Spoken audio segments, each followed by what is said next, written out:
Hello বন্ধুরা, তোমরা সবাই কেমন আছো? আমি তো ভালো আছি। প্রথমে তোমাদের শুভেচ্ছা। কি বলো? আচ্ছা, দাঁড়াও, কথা বলে নি। তো প্রথমে তোমাদের শুভেচ্ছা ভালোবাসা জানিয়ে আজকের ভিডিওটা আমি শুরু করলাম। আর এই যে আজকে হলো বৃহস্পতিবার, আর এখন 8:10 বাকি। আর এই যে মেয়ে রেডি হয়ে গেছে, আমি রেডি হয়ে গেছি। আর অনেকটা শীত কম, গায়ে সোয়েটার দিইনি, তাও ঘরে শীত লাগছে না, এই জন্য একটা চাদর নিয়ে যাবো। আর আমার মেয়ে বলছে মা পেট ব্যথা করছে। পেট ব্যথা করবে নাই কেন বলো? এত ললিপপ খায় ধারণার বাড়ি। প্রত্যেক দিন মনে হচ্ছে 4-5টা করে বেশি, কোনো দিন 4-5টা বেশি, আবার কোনো দিন 4-5টা ললিপপ খায়। এত ললিপপ খাওয়া ভালো? পেট ব্যথা করে বলছে। তো হালিশহর থেকে তোমার হয়তো দেখিয়েছি, মানে অনেকদিন আগের ভিডিওতে আছে, দেখবে। হালিশহরতে সেই কৃমির ওষুধ এনেছিলাম, হোমিওপ্যাথি ওষুধ। তা ও খাচ্ছিল, খাওয়ার পরে আর বলছিল না পেট ব্যথা করে। তো এই ঠান্ডা লাগছে বলে আবার ওই ঠান্ডার ওষুধ খাওয়াচ্ছি। আর ওই হালিশহরের ডাক্তার বলছিল অ্যান্টিবায়োটিক যদি খায় অ্যালোপ্যাথিক, তাহলে আর ওই হোমিওপ্যাথি ওষুধ খেতে পারবে না। তো এই কদিন অ্যান্টিবায়োটিক খাইয়েছি বলে আর এই হোমিওপ্যাথি ওষুধ খাওয়াতে পারিনি। তো একটা শেষ, শুধু ঠান্ডার ওষুধটা আছে। তো ভাবছি আজকের থেকে আবার ওই কৃমির ওষুধটা খাওয়াবো। আর এই দেখো আমার সোনা মামা কোলে বলেছে। আর দেখো বিছনা তোলা হয়ে গেছে, বিছনাটা ঝাড় দেওয়া হয়নি। দেখো তো, এই যে বিছানায় বসে রয়েছে, তো এই জন্য বিছানাটা ঝাড় দিনি। জানলা খুলে দিয়েছি, জানলা থেকে দেখো কি আলো আছে। তারপরে লাইটটা ধরিয়েছি, তবে এখন লাইটটা ডিবিয়ে দেবো যাওয়ার সময়। আর আজকে সকাল সকাল ঝলমল করে একদম রোদ্র উঠে গেছে। তো এখন তোমার দাদাভাই বাথরুমে গেছে, বাথরুম দিয়ে এসে রেডি হবে। তো আমি এখন ওকে নিয়ে বেরিয়ে যাব, বেরিয়ে ওই টিফিন কিনতে যাব। আর প্রত্যেকদিন স্কুলে কেক বিস্কুট এইসব দেওয়া যায় না, তুমিও কিনতে যাবে। আচ্ছা, সেই মিষ্টি জিনিস দেওয়া হয়, তারপর ললিপপ খায়। পেটে কৃমিতে একদম মানে কি বলবো, বোঝাই হয়ে গেছে। আর এই দেখো আমার শুনতে ব্যথা, কোথায় পেটে ব্যথা করছে বলে দাও? এই যে এখানে পেটে ব্যথা করছে। যাই হোক, আজকে নতুন একটা দিন, নতুন একটা সময়, নতুন একটা ভিডিও। তো আজকে ভিডিওটা আশা করি তোমাদের ভালো লাগবে। তো এই যে বিস্কুট আর হলো জ্যাম নিয়েছি, তো এগুলো এখন টিফিন বাটির মধ্যে ভরতে হবে। স্কুলে বলে যাই টিফিন দাও, তুমি খুলে টিফিন বাটির মধ্যে ভরে তারপরে দেবে। তো আমি এখানে দাঁড়িয়ে এই যে ব্যাগের মধ্যে ভরবো। তোমার দাদাভাই এখনো বেরায়নি মনে হচ্ছে, এখনো বেরায়নি। তো যাই হোক, আমি এগুলোকে ভরে নিয়েছি। দিয়েছি ক্রিম বিস্কুট নিয়ে, এমনি বিস্কুট নিচ্ছি, হ্যাপি হ্যাপি বিস্কুট আর হলো জ্যাম।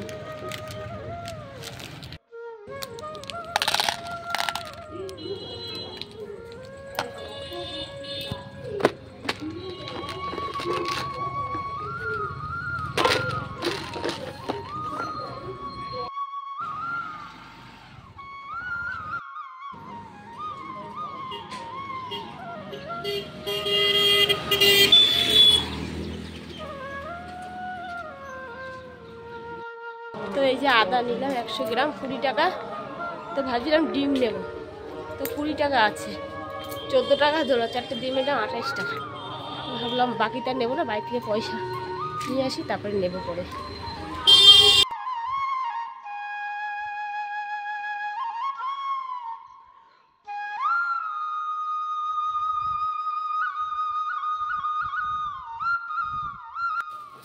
বিছনা ঝাড় দিয়ে নিচ্ছি। সকালে বিছনাটা ঝাড় দেওয়া হয়নি, বললাম মেয়ে বসেছিল। আর আমার মেয়ে দেখো বিছনার চাদরে দাগিয়ে কি করেছে। জানলাটা খুলে দিয়েছি, দুটো জানলাই খুলে দিয়েছি। দেখো শীতকাল বলে লেপ, দুটো লেপ, মশারি, বালিশ দিয়ে। গরমকালে মশারি টানানো হয় না, কারেন্ট গেলে একমাত্র মশারি টানানো হয়, আর এই লেপও থাকে না। শীতকালে একদম ঘর মনে হচ্ছে বোঝাই থাকে জানার বেলা। গরমকালেই ভালো, ঘরগুলো পুরো হালকা হয়ে যায়।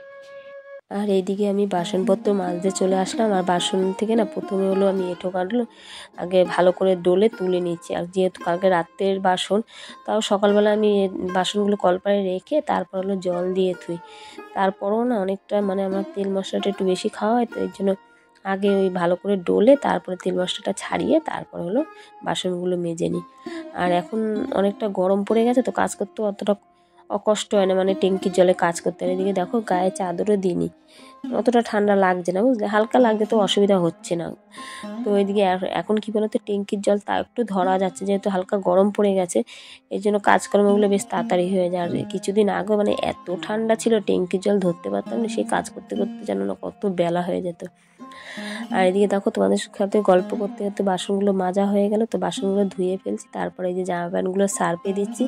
আর আজকের একদম সকাল সকাল মেয়ে স্কুল থেকে আসার আগে ঘরটা ঝাড় দেওয়া, মোছা, তারপর বাসন টাসন মাজা, তারপর ওই যে মানে জামা কাপড় ভিজানো সব একদম কমপ্লিট হয়ে গেছে, মানে স্কুল থেকে আসার আগে তাড়াতাড়ি করে নিয়েছি। আর গরমকালে না কাজটাও একটু তাড়াতাড়ি হয়, যেহেতু ট্যাঙ্কির জলটা তোমার তো বললাম যে অনেকটা গরম থেকে অসুবিধা হয় না কাজ করতে। আর এদিকে দেখো আমার ছোটো যাওয়ার ছেলেকে নিয়ে যাচ্ছে হলো হসপিটালে, ওই যে আমার দেওয়ার গাড়ি নিয়ে দাঁড়িয়ে রয়েছে। কী বলতে এই 3-4 দিন ধরে জ্বর থামছে, আবার জ্বর উঠছে, কোনো কিছুতেই মানে একেবারে যাচ্ছে না। কালকে রাত্রিবেলা যাবে না প্রচণ্ড জ্বর, 100-র উপরে জ্বর, তো ওষুধ খাওয়ানোর পরে একটু কমেছে, তো আবার সেই সকাল থেকে আবার জ্বর শুরু হয়েছে। তো সবাই বলে কি হসপিটালে নিয়ে যাও, যেহেতু বাড়ির কাছে হসপিটাল এই জন্য আমার হসপিটালে নিয়ে গেল। এদিকে ভাত উপর দিয়ে দিয়েছি, আর এই যে গাজর, বিট গাজর আর মটরশুঁটি আর আলু দিয়েছি, তো এটা এখন ভাজবো। আর এই যে কড়াই বসিয়ে দিয়েছি।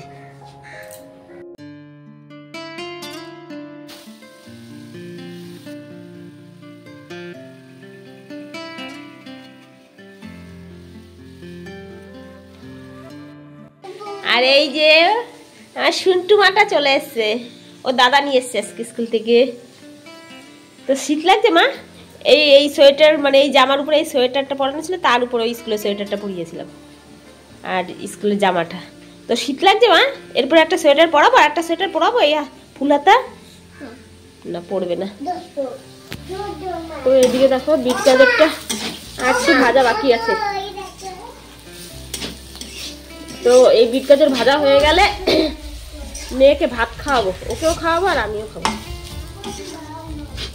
আর ওই যে ভাতের উপরটা তুলতে হবে।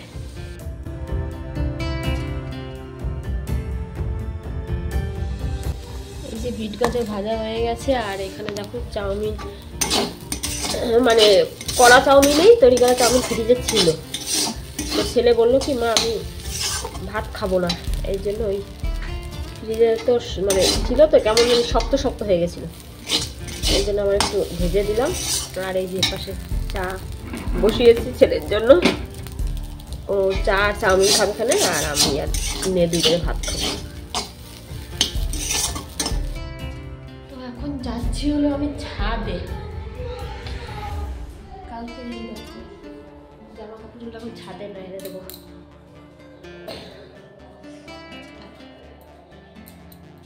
এখনো ছাদে কেউ আসেনি, দরজা খোলা হয়নি। তো আজকে আবার না দেখো হাওয়া আছে, রৌদ্র আছে, তার মধ্যে আবার হাওয়া। তো সকালের বাসি কাজকর্ম সব হয়ে গেছে, তারপরে মেয়েকে খাওয়ানো হয়ে গেছে, আমার খাওয়া হয়ে গেছে, ছেলের খাওয়া হয়ে গেছে।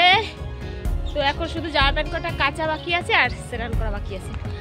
আর তরকারি রয়েছে, সোয়াবিন আছে, দুপুরে আর তরকারি রান্না করবো না, ওই ভাত তো রান্না করলাম, সোয়াবিন আছে, ডাল আছে ফ্রিজে, তো ও দিয়ে খাবে। তারপরে তো দুপুরে আর তরকারি রান্না করবো না, রাত্রে গিয়ে তরকারি আর ভাত রান্না করবো। তো এখন এই জামা প্যান্টগুলো নাড়বো, নেড়ে গিয়ে মেয়েকে ঘুম পড়াবো। সকালবেলায় সেই মেয়েকে ঘুম পড়াতে গিয়ে জানো না আমিও ঘুমিয়ে পড়েছি। আর যেহেতু অনেকটা রাত্রে ঘুমাতে হয়, ভিডিও এডিট করতে আবার ভোরবেলা উঠতে হয়, তারপরে দুপুরে ঘুমাতে পারি না, সে ওকে ঘুম পড়াতে গিয়ে যেন আমিও ঘুমিয়ে পড়েছি। তো যাই হোক কি আর করা যাবে। তো তারপরে সেই 1:30টার সময় উঠে তারপর জামা প্যান্টগুলো কাচলাম, ছেলে ধুয়ে দিল, তারপর হলো আমি শুকা দিলাম। আর স্নান করার পরে জানো না এত মাথায় যন্ত্রণা করছিল আর এত শীত লাগছিল, মনে হচ্ছিল যে জ্বর আসছে এরকম লাগছিল। তারপর আর খাওয়া দাওয়াও করি নাই, কিছুই করিনি, যেন সারা দুপুর ঘুমিয়েছিলাম। আর ওইদিকে দেখো আমার মেয়ে এখনও ওঠেনি, এখন মানে 2টোর বেশি বাজে, আমার অতটা খেয়াল নেই। তো অনেকটা দেরি করে উঠেছে তো দুপুরবেলা, এই জন্য ওকে আর স্নানও করায়নি, শুধু মাথা ধুয়ে গা মুছিয়ে দিয়েছি। তারপর চলে আসলাম এই যে আমাদের ঘরে। সকালবেলা সেই মেয়েকে নিয়ে গেছিলাম স্কুলে, সেই শাড়ি পরে ওই শাড়িটা আবার ভাঁজ করে রাখলাম। আর এইদিকে দেখো এই শাড়িটা ছেঁড়া, আমার বোনের শাড়ি বুঝলো, ও ছিঁড়ে ফেলেছে, জায়গাটা সাইকেলে ছিঁড়ে ফেলেছে, তো আমাকে দিয়ে দিয়েছে। তো আমি বলছি দে আমাকে দিয়ে দে, আমি পরতে পারবো, মা যায় ডবল ভাঁজ করে পরবো। আর আমার বোন পড়তে পারবে না, তো এই জন্য আমাকে বললো তুই নিয়ে যা, তুই পড়বি এখানে। তো আমি এই জন্য এবার নিয়ে আসলাম। তারপরে দিয়ে দেখো শাড়িটা ভাঁজ করা হয়ে গেছে। তারপরে ওই যে মেয়ের ব্যাগের থেকে বই বার করলাম, যে স্কুল থেকে কী পড়া দিল না দিল। তো যাই হোক, ওইদিকে দেখো আবার আলমারিটা খুলে হ্যাঙ্গারটা বার করে নিলাম। আর এই হ্যাঙ্গারগুলো না আমি ফ্লিপকার্ট থেকে কিনেছি। ফ্লিপকার্টেই মনে হয়, হ্যাঁ অনেকদিন আগে কিনেছি, তো খেয়াল নেই, মনে হয় ফ্লিপকার্ট থেকেই কিনেছি। আমার বোন অর্ডার দিয়েছিল। তো যাই হোক 100 কয় টাকা জানি দাম নিয়েছে, আর বেশ ভালো জানো না হ্যাঙ্গারগুলো। তারপর দেখো এই যে শাড়িটা হ্যাঙ্গার মধ্যে ঝুলিয়ে তারপর হলো রেখে দিলাম। তো এখন এই যে সন্ধ্যাবেলায়, আর এই দেখো ওর জ্বরটা একটু এখন কমেছে, তো এই জন্য আবার একটু খেলাধুলা করছে। যেই জ্বর আসে যেন না আবার সে নেতিয়ে পড়ে। আর এই যে এখন বসে রয়েছে না, এখন মাথায় যন্ত্রণা করছে আমার। ওইদিকে দেখো আমার যাও বসে রয়েছে, ক্যামেরার সামনে আসবে না বলে সাইড করে রয়েছে। তো যাই হোক, আর এইদিকে দেখো উঠে তারপরে দেখে এই যে জানলা দেওয়া হয়নি ডাইনিংয়ে, যেহেতু সন্ধ্যার পরে উঠেছি আমি ঘুম থেকে। তো এইদিকে দেখো আবার জানলাটা দিয়ে দিলাম। তারপর ছেলেকে বললাম কি একটু মোগলাই নিয়ে, তো বললো দোকানে গিয়ে দেখো মোগলাইয়ের দোকান বন্ধ। তো এই জন্য আমার জন্য ঝালমুড়ি নিয়ে এসছে। তো ঝালমুড়িটা খেতে বেশ ভালোই লাগছিলো, আর খিদেও পেয়েছিল, যেহেতু দুপুরে ভাত সেই সকালবেলা যেন না অল্প কটা ভাত খেয়েছি বিট গাজর ভাজা দিয়ে। আর তারপর দুপুরবেলা এত মাথা যন্ত্রণা করছিল না, খেতে ইচ্ছা করছিল না, এই জন্য সন্ধ্যাবেলায় প্রচন্ড খিদে পেয়েছিল। বাজে 6:46, থালা বাসন কিছু রয়েছে, জল ভরতে হবে। আর এই দেখো গ্যাসের ট্যাবলেট আর মাথা যন্ত্রণার ট্যাবলেট খেয়ে দেখি মাথা যন্ত্রণা কমে নাকি। জানো এমনই অবস্থা, এই ওষুধ খেলে না যদি একটু শুয়ে থাকতে হয় আবার আমার, যদি আবার শুয়ে থাকার টাইম নেই। খেলো খেলো খেলো। তো এখন কাজ আছে অনেক, জানো না। মেয়েকে এই মধ্যে পড়িয়ে গেল, ওকে দুধ হলডিস খাওয়াবো। দুধটা গরম করে ওই যে গ্লাসের মধ্যে রেখে তারপরে জলে করে বসিয়েছি। তো যাই হোক এখন ওষুধ খাবো। আর এই চোখ এই বমি যন্ত্রণা করছে এখন, মানে অনেক খুব করছে না, মোটামুটি যত রাত বাড়বে তত আরও যেন যন্ত্রণা বাড়ে এমন অবস্থা। তো ওষুধ রয়েছে যখন ঘরে, তো ভাবলাম খেয়ে নিই। তো দাদাভাই ফোন করলো যে মাংস আনবে।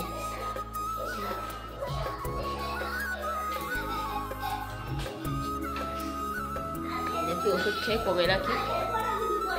আজকে সারাটা দুপুর যেন ঘুমিয়ে রয়েছে, দুপুরবেলা ভাতও খাইনি। এই সকালে ভাত খেয়েছি আর খাইনি। এই সন্ধ্যাবেলা ছেলেকে বললাম কি যে মোগলাই নিয়ে, তারপরে দেখো মোগলাইয়ের দোকান বন্ধ। কথা বলে না কয় না বাবা, মোগলাইয়ের দোকান বন্ধ। তারপরে সেই নিয়ে এসছে, আমাকে ফোন করলো মা ঝালমুড়ি আনবো না ঘুগনি আনবো। বললাম কি ঝালমুড়ি নিয়ে এসছে। তারপরে 20 টাকা ঝালমুড়ি নিয়ে এসছে।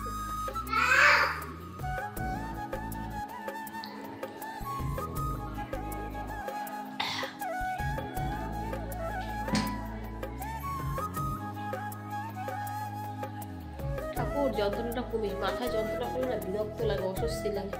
কোনো রোগেই কম না, যার যখন যেটা হয় তখন সে সেই জিনিসটা বুঝতে পারে কতটা কষ্ট। এই যখন এখন চশমা পরবো। আর ঝালমুড়িটা খেয়েছি তো বেশ ভালো লাগছিল, বেশ মাখাটা সুন্দর হয়েছে জানো না। এইদিকে ভাত বসিয়ে দিয়েছি, আর এই যে ফুলকপি কেটেছি, ফুলকপি দিয়ে বেগুন দিয়ে ভাজবো। আর এই যে মাংস এনেছে দাদা ভাই বাজার দিয়ে আসার সময়, মাংসটা এখনো ধোয়া হয়নি। আর এই ভাত কটা না ভাতে দিয়ে দেবো। আর এই যে আলু কেটে নিয়েছি,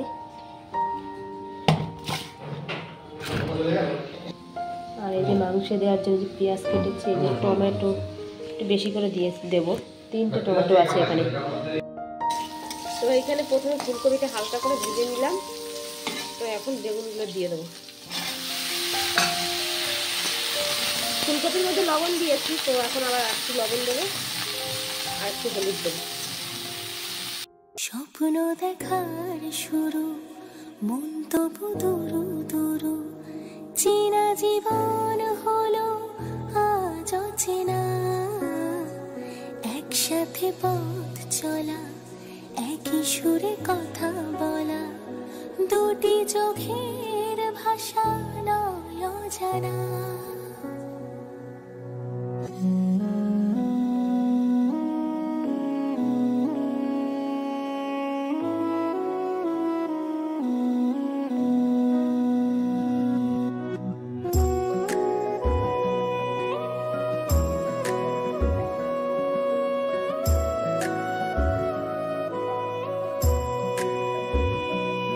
টুকরো হাসি যে মেঘ সরালো, এক টুকরো ছেলে সন্ধ্যাবেলায় তন্দুরি রুটি নিয়েছিল, রুটিগুলো না ঠান্ডা হয়ে গেছিলো। তো আমি প্রথমে ভেবেছিলাম কি মাইক্রো ওভেনে দিই, তারপরে আবার কি মনে হলো যে মাইক্রো ওভেনে দেবো না, আগে মানে ঘি দিয়ে ভাজি। তারপরে ঘি দিয়ে ভাজার পরে বেশ রুটিগুলো খেতে ভালোই লাগছিলো। আর তারপরে রূপমকে আর বনিকে বলেছিলাম, আর মাংসটা না খেতে বেশ ভালো লাগছিলো। বেশ খেয়েছি সবাই মিলে, আমিও খাচ্ছি। তো লাস্টের একটা রুটি যেন ভাবলাম কি একটু মাইক্রো ওভেনে দিই, কারণ রুটিটা ঠান্ডা হয়ে গেছে।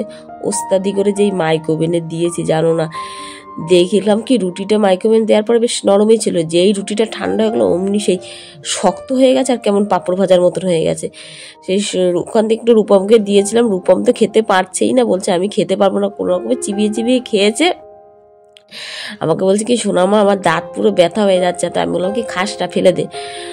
তারপরে আমি সেই জানো না কোনো রকমের জায়গাতে খুঁজছে একটু খেয়েছি, আর খেতে পারিনি। রুটিটা পুরো মানে অর্ধেকটা রুটি ফেলানো হয়ে গেছে, আর অর্ধেকটা রুটি আমি আর রূপম কোনো রকমে খেয়েছি জানো না। তো যাই হোক, আজকে ভিডিওটা আমি এখানে শেষ করছি। তাহলে আজকে